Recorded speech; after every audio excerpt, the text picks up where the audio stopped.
Hello everybody, welcome to the Empressive channel. The VMAs is just around the corner and it was announced that Megan Thee Stallion will be hosting the VMAs. Now this is a big deal for Megan. I think this is a great look for her.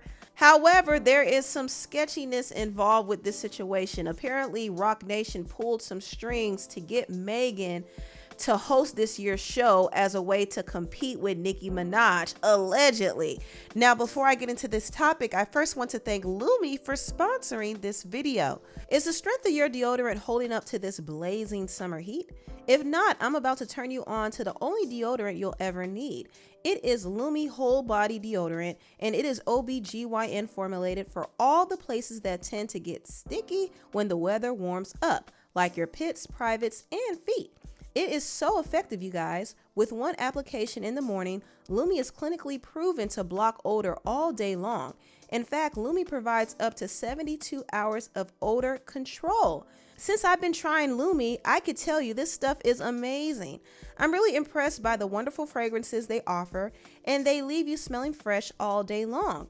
It doesn't just put a temporary mask over odors, it really stops them. Lumi Starter Pack is perfect for new customers. It comes with a solid stick deodorant, cream tube deodorant, 2 free products of your choice like mini body wash and deodorant wipes, and free shipping. Ready to make this your freshest summer ever? As a special offer for listeners, new customers get 15% off all Lumi products with our exclusive code. And this promo even applies to the Lumi Starter Pack as well, which is already currently 15% off. Use the code Empressive for 15% off your first purchase at lumideodorant.com. That's code Empressive at lumideodorant.com. Now, last year, Nicki hosted the VMAs, and she actually helped with the ratings a lot because the year prior to last year, the ratings were down, and she brought it up 37%. So that was pretty big. However, it was rumored that the CEO of Roc Nation, Desiree Perez, wasn't too happy about Nicki hosting the show, and this was some tea that was spilled on X by Q for Queese. He actually opened up about the behind the scenes drama, and he was the one who put it out there that Megan was going to be hosting the show this year. He said, VMA debacle, Desiree Perez of Roc Nation threatened MTV. She made sure it was known that if Nicki performed Red Ruby at the VMAs, there would be trouble. Remember, Nicki said in her opening monologue at the VMAs last year, phone calls were made about her being the show's host. Now Desiree has asked that the VMAs allow Megan to host and perform this year so that Nicki won't be the main attraction in her hometown of Queens, where the VMAs will be hosted this year.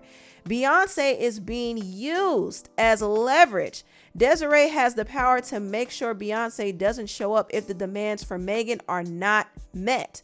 However ironic for some people this may be, a lot of trouble always leads back to Roc Nation. So this was the tea that was spilled, and a part about Megan hosting the show ended up being correct.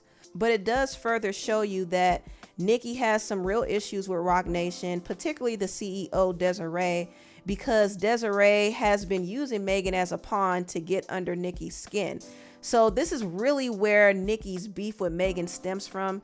I really think the machine behind her, Roc Nation, is fanning the flames of this feud, in my opinion. Now, I do want to bring this up. If that tidbit about Desiree using Beyonce's name to get leverage for Megan is true, then I think it's pretty pathetic on Desiree's part.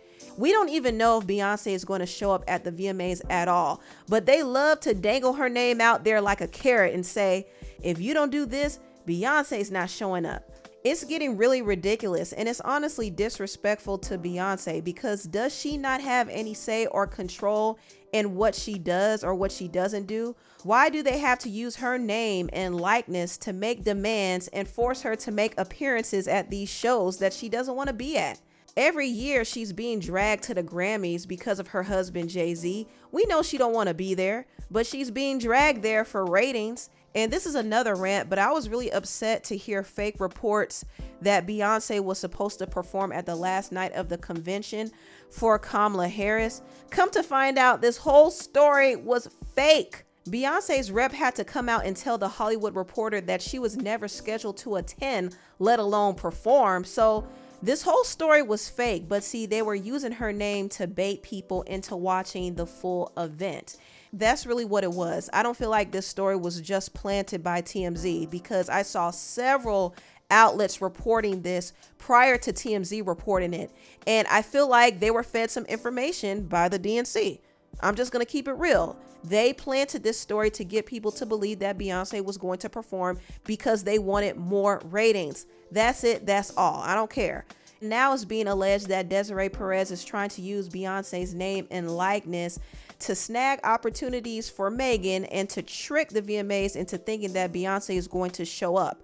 And if that story really is true, then it's really pathetic on Desiree's part. The fact that she would go those lengths to lie on Beyonce's name and to use Megan to one-up Nicki Minaj is truly desperate and pathetic. And this is why Nicki does not like Roc Nation.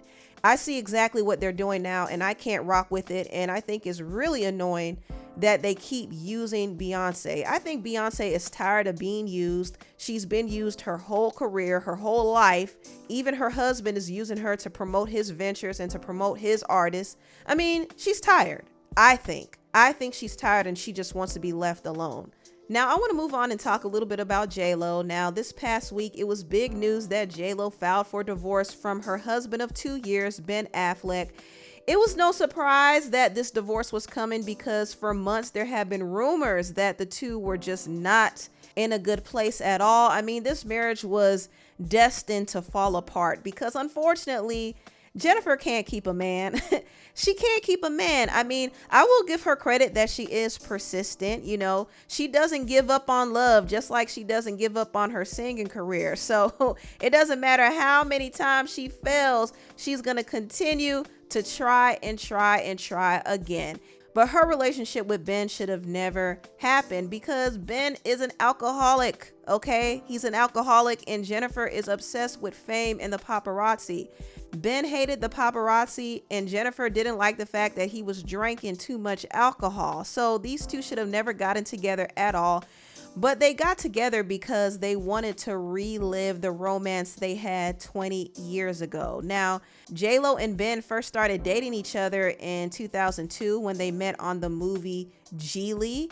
And around this time, J-Lo was on her second husband. She was still married to Chris Judd, but they were separated and she started creeping around with Ben. And once she left her second husband, she started dating Ben publicly. And the year after that, they got engaged, but they ended their engagement because apparently Ben was checked out and he didn't like all of the paparazzi surrounding their relationship and their upcoming wedding. They actually broke up right before their wedding day. So that should have let them know that, you know, this relationship wasn't meant to be. But fast forward 18 years later, they decided to rekindle their relationship in 2021. And at this time, J-Lo just left her ex-fiance A-Rod, and Ben already been single. He divorced his wife Jennifer Garner in 2018, and they allegedly got divorced because of Ben's rumored infidelity, his gambling, and his drinking problem. So he went to rehab in 2018. He got clean and he just got sober when he started dating Jennifer again. Unfortunately, this is where things went downhill because the man relapsed. He couldn't handle being around J-Lo because J-Lo was obsessed with the paparazzi. She kept allowing them to be all up in their business. In fact, when they were on their honeymoon in Italy, Ben was miserable. He was very miserable because the paparazzi kept following them around. He also didn't like that J-Lo was sharing private information about their love life. She was sharing their private conversations and letters that he wrote to her. I mean, she just had everybody all up in their business, and he didn't like that. So how did Ben handle his misery? Well, he handled his misery in the only way he knew how.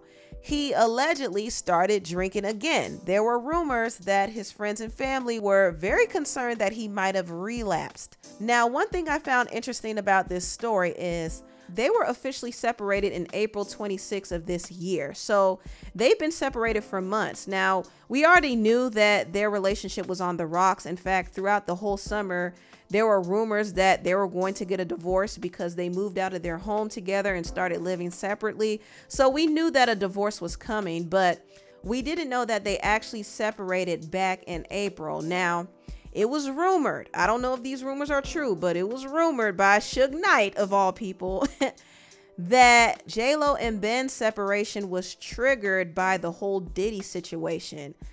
So we know that earlier this year, Diddy's homes were raided by the Homeland Security in connection to his alleged involvement with trafficking, and they confiscated a lot of footage. And apparently, allegedly, there were some celebrities on those tapes. And Suge is alleging that J-Lo was one of them, and Ben found out about it. And this is what triggered their separation, allegedly. When they go raid Puffy's house, and they get all these videos of J-Lo doing this and J-Lo doing that, I'm quite sure they probably called and the FBI gave respect, a courtesy call to Ben Affleck. This is a white man who got respect in the white world.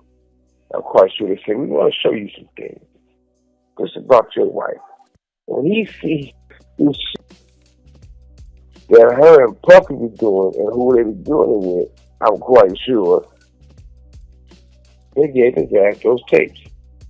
And I'm quite sure he can never look at her the same. I'm quite sure they heading for a divorce. Because, that's a man who had a good life. Great parents, don't spend a lot of money, ain't tripping out paparazzi. He living his life. He got his own team. She done brought all the extra that motherfucker. He won't out. He stayed married to J-Lo, he'd be broke. Oh, child. Those were his words, not mine. Listen, I don't know if this is true because it seems like Ben was checked out from the marriage long before we knew about those Diddy tapes. But the timing of the separation is interesting because they separated after the feds collected those tapes. So yeah, I don't know. I don't know, y'all, but I don't think it's true. It might be just a wild rumor, right? But we do know that there are more believable reasons why they really got a divorce for real, for real. And I did hear they did not have a prenup, so that's going to be tricky as well to see how they divide their assets. Also, Jennifer is reportedly furious that Ben checked out of the marriage and kind of made a fool of her. She feels humiliated. She thought they were going to last forever, but no. He got into the marriage and he immediately was through. And as soon as they got separated, it was said that he linked up with Robert Kennedy Jr.'s daughter, Kit Kennedy. That's what Page 6 alleges. But I think Ben blindsided Jennifer and he didn't really know how to leave her without her feeling embarrassed. So she had to end up filing for divorce instead. So it makes it seem like she left him, but really he checked out of the marriage a long time ago. But anyway, tell what y'all think about this mess down below. Please like, comment, and subscribe, and share this video if you care. Thank you so much for watching, and I'll see you next time. Bye.